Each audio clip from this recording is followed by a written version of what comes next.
Hey everybody, welcome back to the Overwatch Project. My website is overwatchproject.com, so for any source material or if I'm talking to somebody new to my podcast here on Spreaker or BitChute or Library, or maybe you're still on YouTube for some reason, wherever I'm reaching you at, please remember that my website, overwatchproject.com, contains all the source material and references for stuff I'm talking about. Tonight, I want to talk about the mysterious ego. What exactly is it? How do you define it? And is it even real? It's a psychological term, but we'll just run with it for tonight. And I'll give you my perspective on the ego, because the things that people write about the ego and this new agey stuff way, these gurus, I read their material and it seems very mushy to me, very doesn't really fit, but total information, the totality of information about reality. So I'll just give you my quick take on it. Before we get into the subject matter, I wanted to point out a few things, have you check out some other people's works that I think are notable. So after you're done with my podcast, you'll have some more stuff to hunt down. First, Sofia Di Gregorio, I actually managed to talk to her on the phone for a couple of hours the other day and got to exchange a lot of information between us in a huge conversation. It was really fantastic. Now, her podcast is actually accessible on my website because I have it near the top of my homepage. So if you go to overwatchproject.com and you don't know how to find her work on your own, and you're scrolling down, you'll see links for my referrals to BitChute, Library, and Minds, and then check out my minds.com, then a link to the Promethean Rebellion, which is another cool site with very interesting information, a bunch of links to Antarctica, and then it says, get the occult info revealed to you from the podcast of Sofia Di Gregorio. Listen to her podcast on BitChute here, and has a link to her BitChute, and then another link to her blog. So check that out. Her latest podcast is very interesting. It was very interesting, and I got a chance to talk to her about many of the things and how she thinks and views the world and the occult. And I found out that we're in agreement in many, many different things. She is doing a great service by revealing the occult to people that are interested in learning about it. And most of the stuff that you get out there is lopsided. It's either this all love and light, or some dogmatic or doctrine-driven crap which tries to put you in a box. But her stuff is open, and I find it really fascinating. So that's one thing. The next one is Dr.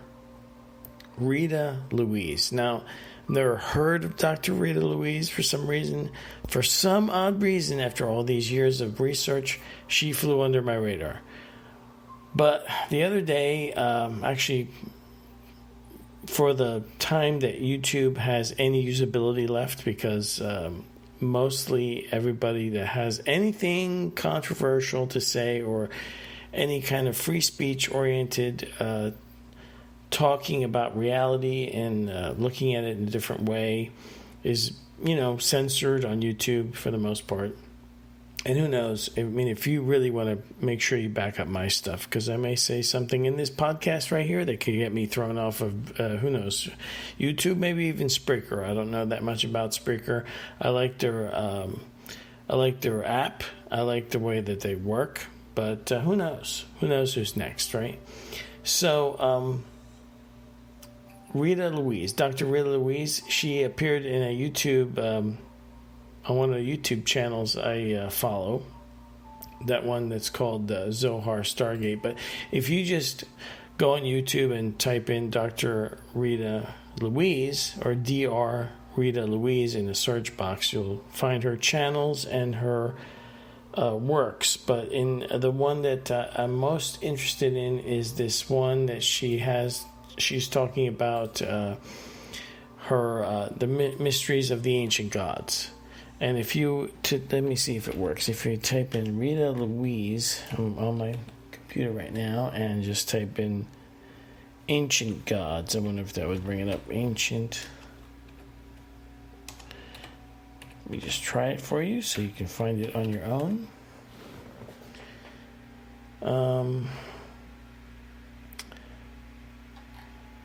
Okay, it doesn't show the presentation I saw her on, but that was in Zohar Stargate. So if you go there, or if you type in, let's add the word mysteries.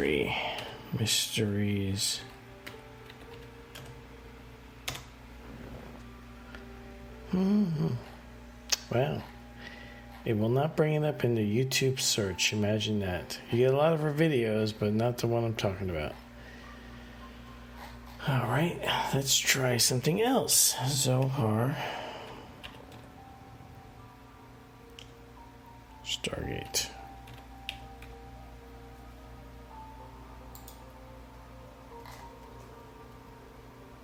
Okay. Zohar Stargate TV. If you go there and if you go on that YouTube channel, Zohar Stargate TV, it's documentaries, films, and lectures. And right now it's like 1, 2, 3, 4, the fifth video. If you click on videos, it's the fifth one over. It's an hour and 29-minute lecture, the mysterious ancient gods of Earth, star beings once lived among us. And it's about something I've talked about before, something that Dr. Ellis wrote in his book, Humans Are Not From Earth.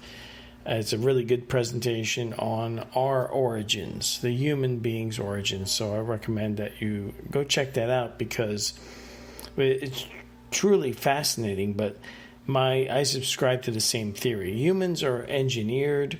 We were made by the ancient gods. That's long before Yahweh ever showed up. And probably designed for some sort of slave labor or to at least be subservient to them. And that is the main cause of our problems here on Earth, because we act like a gigantic cargo cult. And we're sort of like slaves to the state, the statist philosophy, which is believing in a state in the first place, which is just this like cargo cult behavior that humans have, where we put ourselves subservient in the most insane way to other humans who we somehow think we can delegate rights to these other people that we don't have ourselves, which is impossible and insane. But I believe that the reason that most people act this way is because we were originally designed to be a subservient or slave race to the ancient gods, whoever they were, aliens or whatever. I'm not really sure. I'm just telling you to listen to her. Go find this lecture on Zohar, that's Zohar, Stargate TV. Those are 3 separate words. And that YouTube channel, you'll see the mysterious ancient gods of Earth, star beings once lived among us. And listen to that whole lecture. It's truly fascinating. Then her website is like soulhealer.com, I think.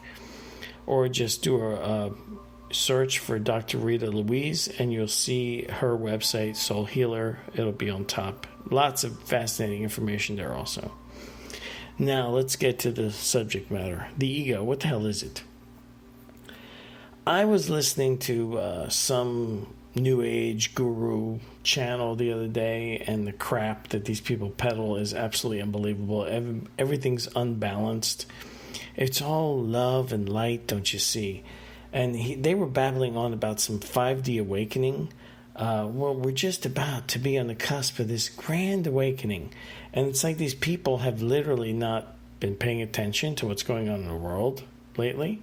There is no awakening. As a matter of fact, most people are out there mask-wearing zombies. And not to get sidetracked, but this whole thing with the apocalypse, or whatever you want to call it, the corona apocalypse, or the corona hoax.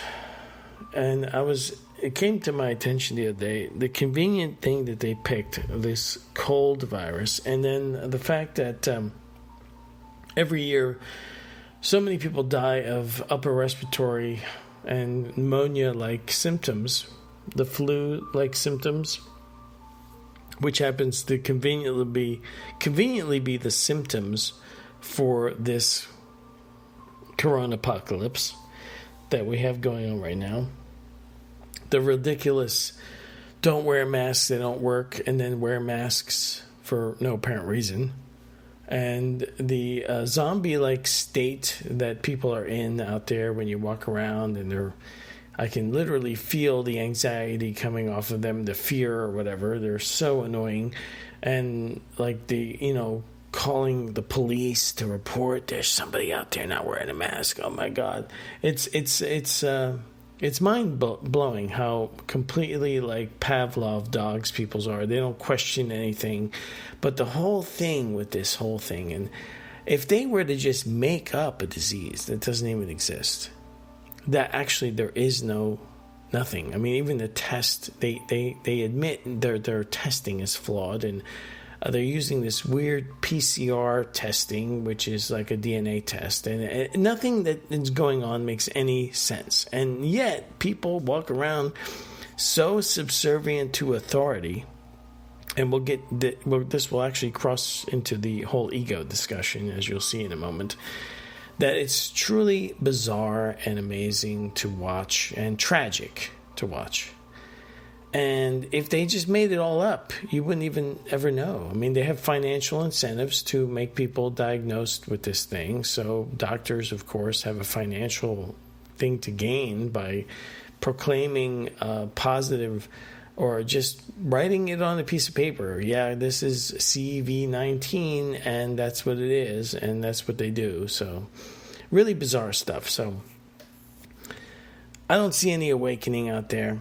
I see non-awakening. I see most people are completely enslaved, completely mind-controlled. This world is a gigantic shithole full of shitheads ruled by a bunch of evil fucks. Okay? Does that clear it up for you?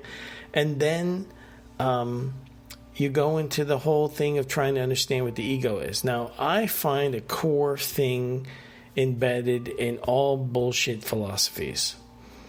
The core element is surrender your individuality. Okay? Surrender it to the state. Surrender it to groupthink. Surrender it to the religion, dogma and doctrine, or whatever box they're trying to put you in. And then the New Agers, of course, you have to kill your ego. You have to kill it. Well, what is the ego, and why do you want to kill it in the first place? If you read the sort of mushy explanations they have for this ego thing that they claim is basically who you think you are, and then that never really jived with me, because especially after I kind of like woke up and freed my mind from mind control, who I am seems to be purely individualistic, and it is pure free thinker. So who I think I am kind of floats between data points of trying to understand what is real, what is not real, and it's more or less based on my view of reality, based on the totality of information, rather than what I want things to be as true or false. And that's when it kind of clicked on me. Maybe you could define the ego like this. Maybe this is a better way to think about it. The ego is not who you think you are. Your ego is not who you think you are, but rather what you think is true. And just consider that for a moment. So, like I have here where I happen to live, once in a while, once every month or so, I get Jehovah's Witnesses knocking at my door, and I usually have a pleasant question and answer session with them where I'm trying to draw their minds loose of this mind prison they put themselves in their religion. And so why is a person a Jehovah's Witness? Is it because it's who they think they are, or is it because they think that the dogmas and doctrines of their religion is true? And that is, I think, the true definition of ego. And it's not something that you need to kill or anything like that. In my view, the ego is probably a control mechanism that was put into humans when we were designed. And it's like a firewall, because once you can have a human accept something as true, they will defend it. And isn't that what the ego really does? It defends ridiculousness because the person believes that that ridiculous notion is true. So whether it's materialism, which is devoid of all spirituality, which is this insane notion that all there is matter and that reality is just a gigantic accident, which is totally ridiculous. It doesn't fit with the totality of information. Materialists are some of the most ignorant and obnoxious people on the whole planet, and generally they they replace God with the state, who then becomes their God. There are some materialists out there who are part of the freedom movement, but because they're materialists, they can't possibly grasp the design of natural law in our nature, and that comes from a designer, which is unknown to us. And this designer of reality is some being or thing or whatever that embedded not only laws of physics and other laws, but natural law for morality. And that's a whole nother subject. There's a whole section on my website, overwatchproject.com, that covers freedom and the understanding of natural law. If you don't understand what I'm talking about by the reality of natural law, just go there and check out all that material. You could spend days there, and then you'll come out maybe a better person. But in the meantime, it is the ego. The ego is what you think is true. What you think is true is your ego. And it puts up a firewall when information comes in that says what you think is true is not true. That's when people get defensive. It has nothing to do with who they think they are. And I hope that makes sense. I'm explaining that correctly. And it covers a whole really complex network of a person's thinking, because the ego is not really compartmentalized. It's all over the place. So you can have a person that you may find, or for example, me as somebody who's researching reality in depth for decades. I may come across a person that I think, yeah, this person has half of everything he's saying is correct, and the other half is corrupted by religion or materialism. So I can discern between what they think is true, that comes across correct based on all my research, and what they think is true that is based on complete and total bullshit. And of course, you can't just go up to a person and give them facts and information and have them see that, well, yeah, of course, what you're saying is true, and therefore I'm going to change my mind. That's where the ego comes in. It's a firewall. It will stop that from happening. You cannot change people's minds with facts and figures. You have to massage that ego. You have to get around it somehow, and then have a person change their own mind. And this, of course, is phenomenally difficult to do. And you have like 99% of the world in one form or another believing in stuff that causes humanity to be enslaved under statism, under the tyranny of some oppressive system of philosophy, whether it's their religion or their mostly, it all comes down to the state, of course, because they're the ones who claim the authority to use coercive force against you and to rob you via taxation. So this is all really complex stuff. Now, where does the ego, what happens to the ego after you die? I think that it follows you along into the afterlife. This is how people get tricked, preyed upon by parasitic, archontic forces in the spirit realm. The spirit realm is a complex ecosystem, if you will.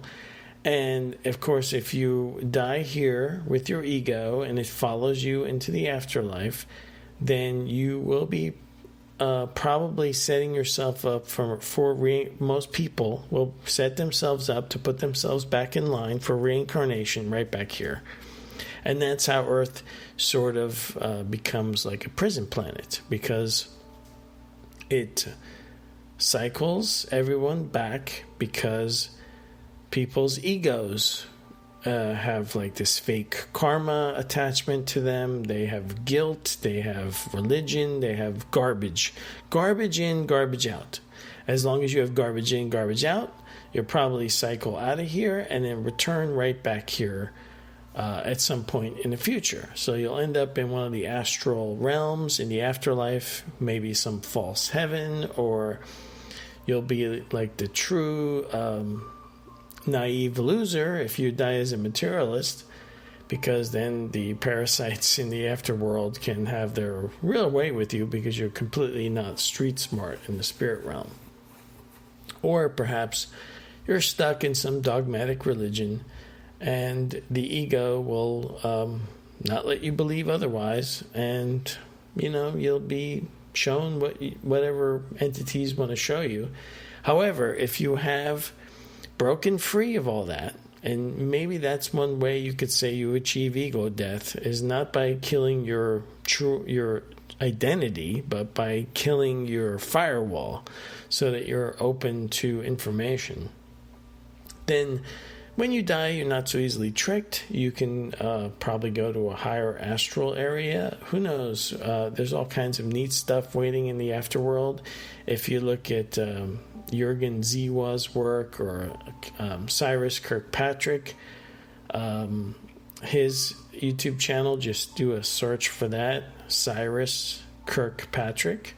One of the few out-of-body experiencers, along with Jürgen Ziwa, who addresses negative entities in the afterworld. A lot of these other people, again, they massage this stuff with this bizarre new agey, it's all love and light, and it's bullshit. There's good and evil, and then there's light and darkness. Those are two separate things. And if you don't understand the true concepts of good and evil and light and darkness, you're kind of screwing yourself. And you're not dealing with reality as it is. So this whole thing with ego, it not only affects us here, and it causes us to be surrounded by mask-wearing idiots, useful idiots, or the useful idiots that do the rioting and looting, so that they could be the first ones in line to be executed if their side would ever win. And all they're trying to do is replace a lighter form of statism with a more oppressive, highly tyrannical form of statism. And all statism is tyranny. And, and that's the way it works on the physical plane of Earth. Of course, in the afterlife, I just want you to remember, you don't need a car to travel. You don't need food. You're not bound by certain things. That's why if you die smart, if you die with your mind free, you can go anywhere and do anything you want. You can explore these higher realms and find out, what's really going on. And you can ascend. That's probably the true way of ascension, is by freeing your mind so that you're open to information and you can discern truth from fiction, lies from honesty, and good from evil.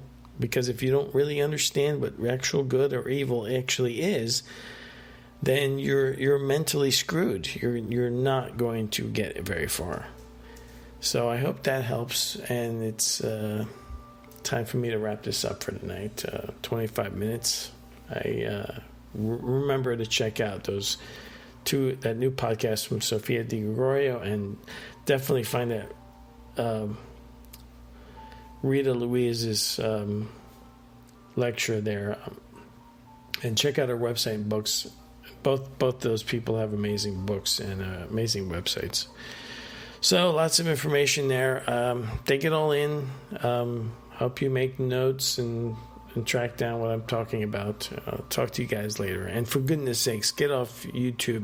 Make sure you know my backups. BitChute library. It's all accessible on overwatchproject.com.